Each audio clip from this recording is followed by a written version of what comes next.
So, Navia's cracked. As we know, in the first half of 4.3, we've got Navia and Ayaka, and in the second half, we're going to be getting Raiden Shogun and Yoimiya. Now, if you're watching this video, you likely fall under one of these two categories. One, you're looking to pull in 4.3, but you're not too sure who to go for. Or two, you're not going to be pulling for anyone in 4.3, but you're interested in this video for whatever reason. Whatever the case may be, I've got you covered. In this video, I'm going to be going over who you should be going for if you're looking to pull a character this patch. This video aims to bring you a general sense of direction if you're confused on who to go for, or if you're just generally curious. So we're going to be going over a few things here. 1. A pretty brief overview into the character and what their role is in a team. This will help you to decide who to go for from a gameplay perspective. 2. Comparisons to other characters within that element. Not to pit them against each other out of toxicity, but to see if this character fits what you need, or if another character in that same element fits you more instead. 3. Constellations and if they're needed. And finally, free-to-play options. Ready? Let's go.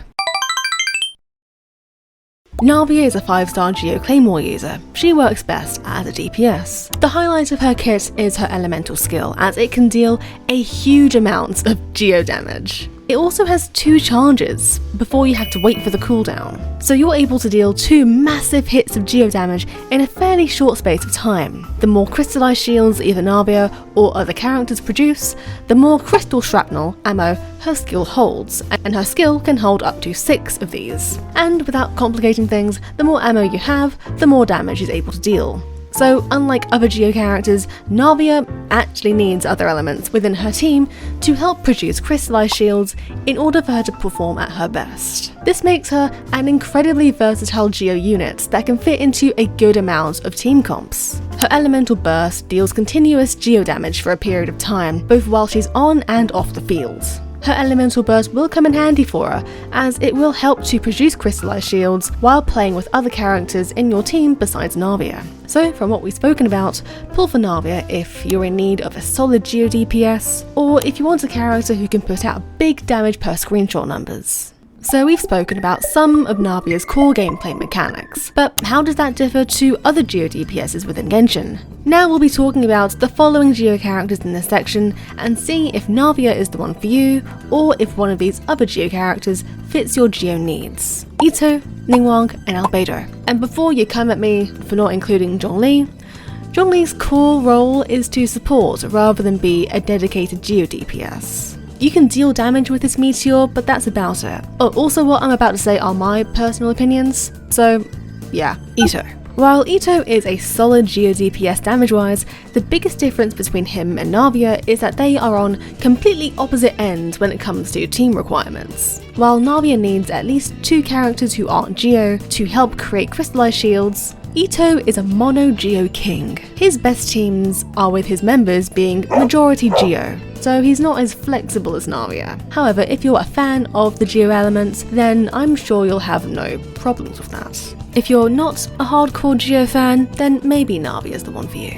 Ningguang. While it may be a bit silly to pit an old standard 4-star and a brand new limited 5-star together, Ningguang is quite a capable Geo DPS, even if she is a 4-star, so I guess it is worth mentioning her here. Plus, there aren't too many Geo DPSs, so we may as well cover all grounds. Now, the main difference between Navia and Ningguang is how comfy their playstyles are. While Navia has a relatively laid-back playstyle that's easy to get the hang of, Ningguang is a little harder to maneuver. While she has high charge attack damage, executing her normal attacks can be a bit of a pain due to how slow they are. She also needs a good amount of investment, not just stat-wise, but constellation-wise. She can produce high amounts of Geo damage with her burst, but if you happen to have Ningguang at C6, then that damage for her becomes game-changing. So it just comes down to gameplay preferences and your own resources. Albedo. While Navia and Albedo can fit into a lot of team comps, it's for slightly different reasons. You want a good amount of elements in a Navia team for her on-field damage, while ideally you want to pull for Albedo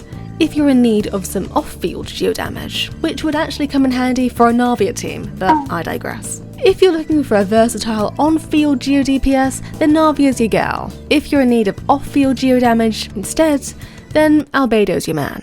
Does Navia need Constellations? We've seen instances in Genshin where a 5-star has a certain game-changing constellation for them. Well, Navia isn't one of these characters. While of course C6 Navia will be more powerful than a C0 Navia, C0 Navia is more than enough for her. So if you're someone who is in a position to choose between going for Constellations or her signature weapon, her weapon is of more importance. But again, that's my humble opinion. Is Navia free-to-play friendly? We've already spoken about how she doesn't necessarily need Constellations to play her at her full potential. But what about teams? Now of course, her best teams include 5-stars like Albedo and Farina. However, that doesn't mean that they can't be replaced. For an Albedo team, you'll ideally want Navia, Xiangling, Bennett and Albedo. Now already, half the team are 4-stars. You can replace Albedo with Ningguang and boom, that's a capable 4-star team for Navia. The Farina team is a little trickier to replace since, well, you need Farina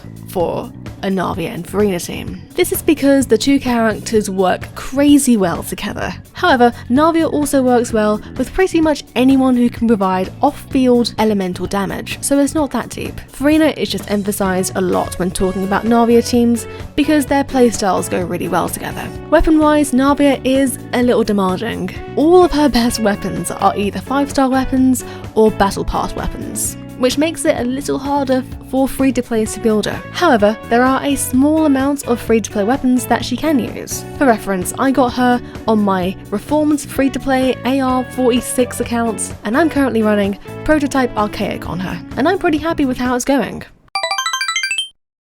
Ayaka is a 5-star Cryo sword user. She works best as a DPS. The highlight of her kit is her elemental burst, as it can deal high amounts of cryo damage. In general though, she has high base crit damage, so whether you're using her normal attacks, her skill, or her burst, her damage will be sufficient all around.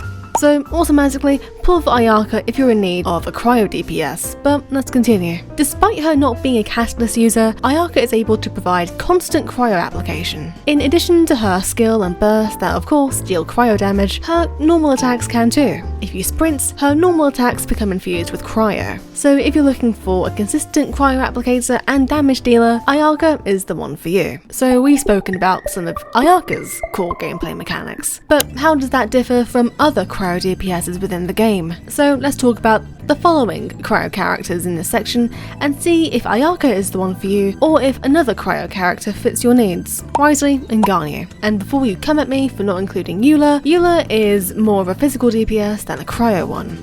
Wriothesley. While Ayaka is very strong, we can't disregard Wriothesley entirely. Wriothesley is a solid cryo DPS, and he's a more flexible and versatile option. Ayaka relies more on her burst, while Wriothesley relies more on putting out consistent cryo damage. So pull for Ayaka if you want a strong cryo DPS, as well as if you have the right team ready for her. Pull for Wriothesley if you want a decent cryo DPS, but one that's more versatile and fits into more team comps. Garnier. Garnier and Ayaka are both incredible cryo DPSs, so if you're wondering about who to pull for, it's all about gameplay preferences here. Pull for Ayaka if you like close-up combats, and pull for Garnier if you like playing with bows, since Garnier's charge attack is very powerful. It's also important to note that Garnier can provide off-field cryo damage, so if you're looking for a cryo DPS who can also act as a cryo applicator off-field for a fair amount of time, Garnier is a solid option for that.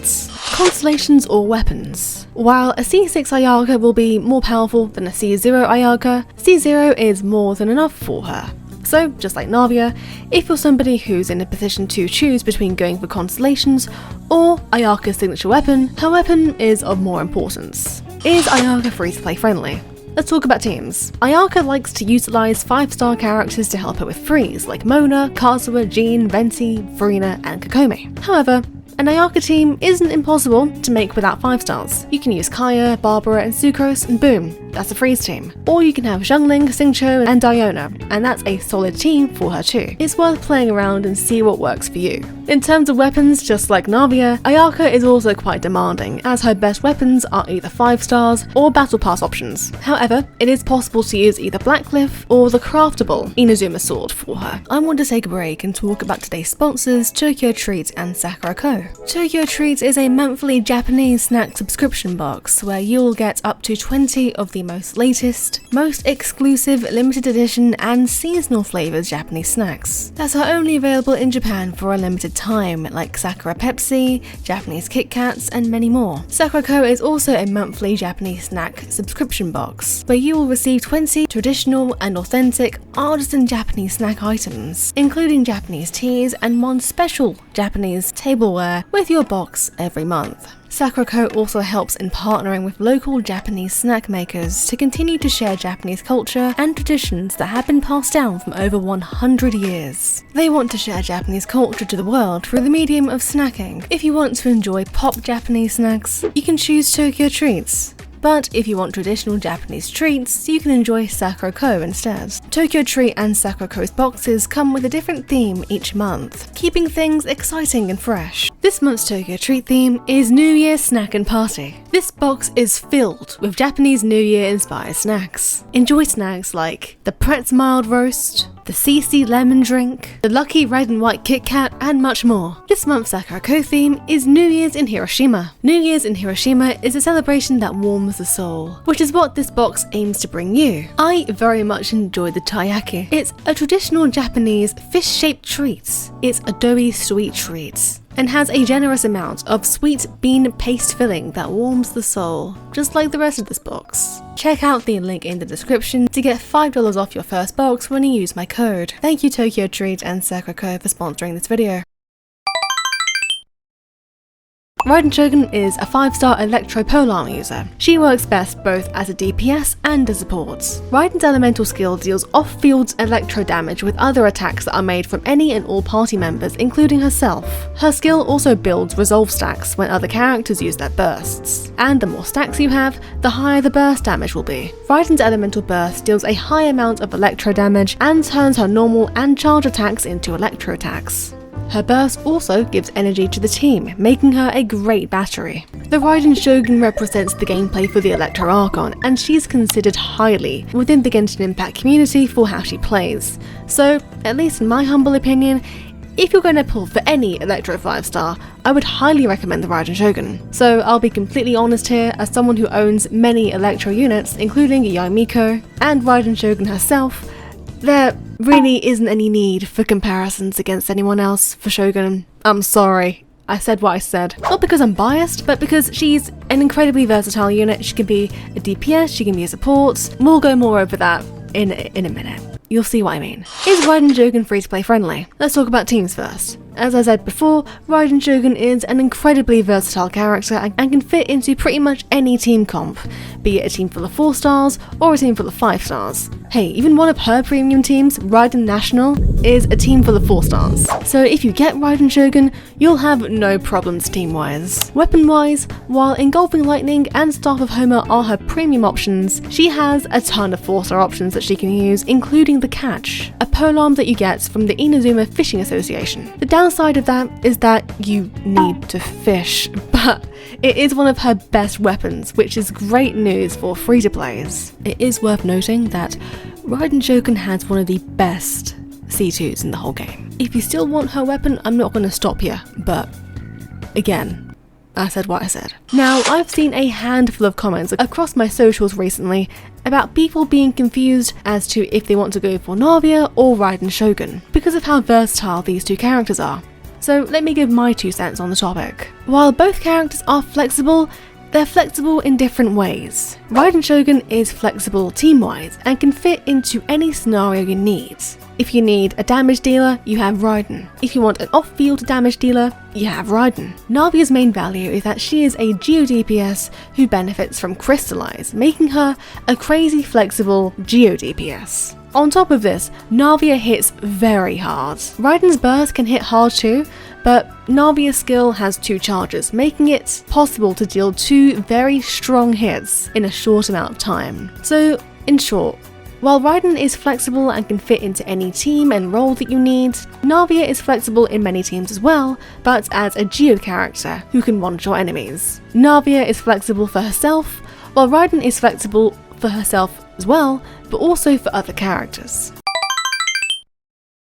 Yoimiya is a 5-star Pyro bow user. She works best as a DPS. Yoimiya is the minigun of Genshin Impact. Once you use her elemental skill, she is able to deal a fair amount of pyro damage from a safe distance and quickly too. She's great for single target bosses like the Thundering Manifestation, for example. Yoimiya's burst is able to increase the attack of everyone in the party except for herself, so she's a team player rather than just a selfish pyro DPS. So we've spoken about some of Yoimiya's core gameplay mechanics, but how does this differ from other Pyro DPSs in Genshin? There are quite a few options in Genshin for Pyro DPSs, there's no shortage of them, but we're going to be talking about the following limited 5-star Pyro DPS options: Hu Tao, Klee, and Lyney. Hu Tao. It goes without saying that Hu Tao can hit harder than Yoimiya. I mean, her burst damage is insane. Hu Tao is also able to deal a fair amount of damage with her charge attacks after using her elemental skill. However, without C1, Hu Tao's biggest issue is stamina management, and you'll have to learn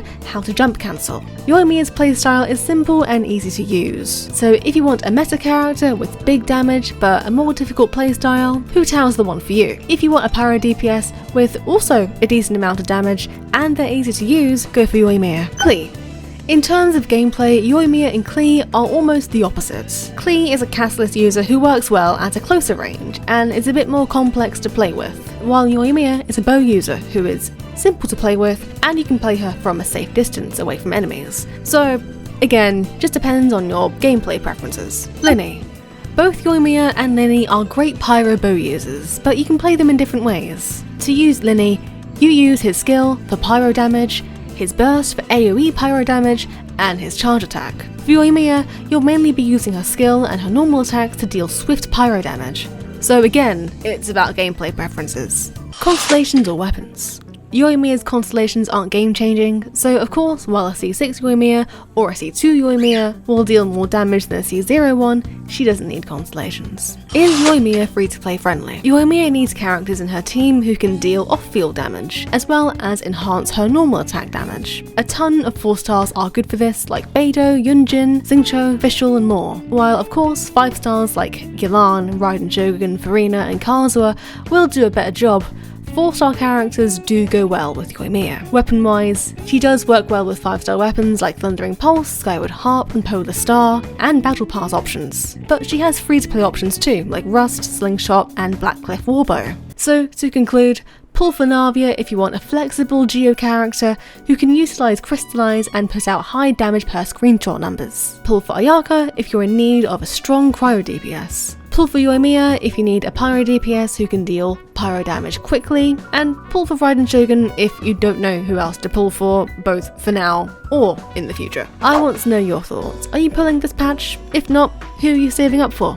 Thanks for watching, comment this bird emoji down in the comments, follow my socials, and I will see you in the new year. Thanks for a great year.